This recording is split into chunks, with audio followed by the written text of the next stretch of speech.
4 দশকেরও বেশি সময়ের অপেক্ষার অবসান ঘটিয়ে আজ প্রথমবারের মতো এশিয়া কাপের ফাইনালে মুখোমুখি হচ্ছে ক্রিকেট বিশ্বের দুই চিরপ্রতিদ্বন্দ্বী ভারত ও পাকিস্তান। দুবাই আন্তর্জাতিক ক্রিকেট স্টেডিয়ামে বাংলাদেশ সময় রাত 8:30টায় শুরু হবে মহাদেশীয় শ্রেষ্ঠত্বের এই মহারণ।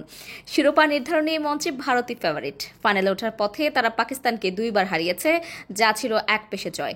মাঠের লড়াইয়ে সেই অর্থ উত্তেজনা বা উত্তাপের ঝাঁজ দেখা না গেলেও এই বহু প্রতীক্ষিত ফাইনাল ঘিরে ক্রিকেট প্রেমীদের উন্মাদনা এখন তুঙ্গে। আজকের ম্যাচেও কি একই দৃশ্যের অবতারণা হবে নাকি চিত্রনাট্য বদলে দেবে পাকিস্তান, সেটাই এখন দেখার বিষয়। এশিয়া কাপের 16টি আসরের মধ্যে ভারত সর্বোচ্চ 8বার চ্যাম্পিয়ন হয়েছে, অন্যদিকে পাকিস্তান 5বার ফাইনালে খেলে জিতেছে 2বার। আজ ভারতীয়রা নবম শিরোপা ঘরে তুলবে নাকি তৃতীয়বারের মতো এশিয়ার সেরা হবে পাকিস্তানিরা, তা জানা যাবে মাঠের লড়াই শেষে। গ্রুপ পর্ব ও সুপার ফোরে ভারতের কাছে প্রতিদ্বন্দ্বিতাহীনভাবে হারলেও ফাইনাল ঘিরে বেশ আত্মবিশ্বাসী পাকিস্তান দল। অধিনায়ক সালমান আলী আগা বলেছেন, ভারতকে হারিয়ে শিরোপা জিততে তারা ভালো করেই জানে, তবে শিরোপা জয়ের দৌড়ে পাকিস্তানের চেয়ে এগিয়ে ভারত।